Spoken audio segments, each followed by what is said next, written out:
But first, it's time for a couple of holy mackerel stories in today's news. If you want to know why it is that you can't bring your big toothpaste on board the airplane anymore, why it is that the airport concessions beyond the security gates are able to make a killing on bottled water since you can't bring in water from anywhere else through the security lines anymore, it is because of these guys.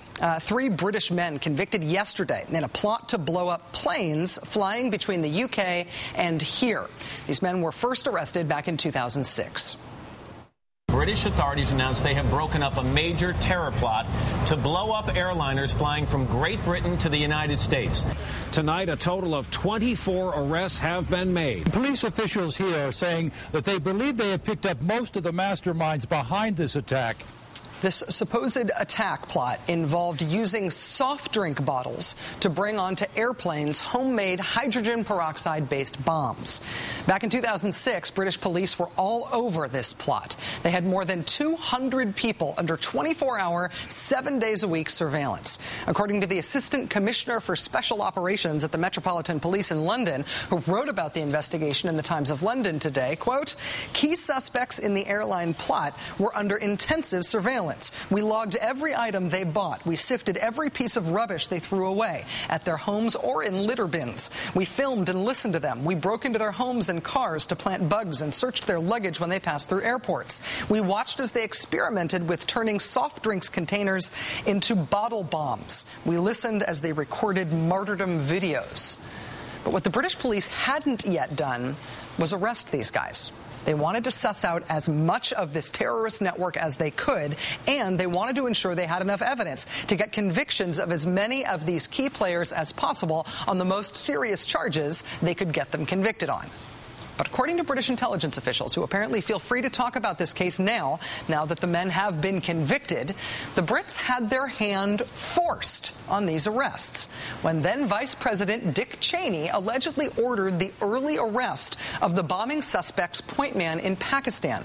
The U.S. was apparently prepared to kidnap this man in Pakistan and fly him out of the country to a secret prison for interrogation if the Pakistanis didn't arrest him themselves. The Pakistanis did arrest him themselves. The Brits were not notified of the Pakistani arrest. That arrest would have tipped off the suspects in Britain that their plot had been found out.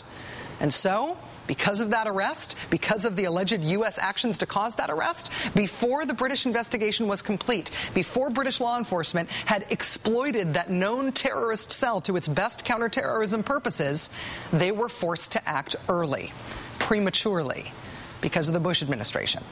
This was 3 years ago, and British law enforcement are clearly still really PO'd about it. Stay tuned for more on this. It's not the last you'll hear of it. And today is a big day in the history of combustible engine-powered transportation. As it stands, about 2/3 of the world drives on the right. The other third drives on the left. In the past 40 years or so, only 3 countries have decided to change sides, all of them from left side of the road drivers to right side of the road drivers. No country has made the switch since 1970.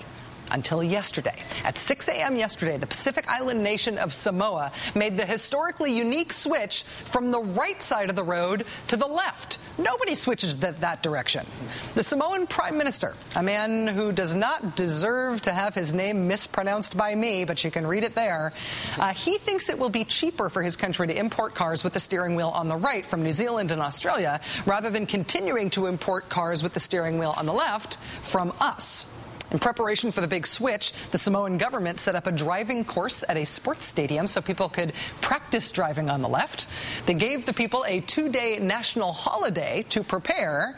And although this may have been a little rash, they banned alcohol sales in the whole country for 3 days prior to the grand move from right to left.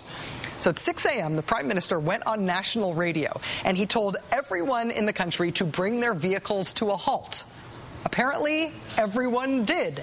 And then he said, after this announcement, you will all be permitted to move to the other side of the road to begin this new era in our history. After he said that, everyone did move to the other side of the road. And then, according to the Associated Press, everybody who had stayed up late for the announcement or gotten up early for the announcement honked their horns and clapped and cheered and started driving on the left without incident. So far, no accidents. They could do that, and we can't do health reform. Maybe if we banned booze for 3 days.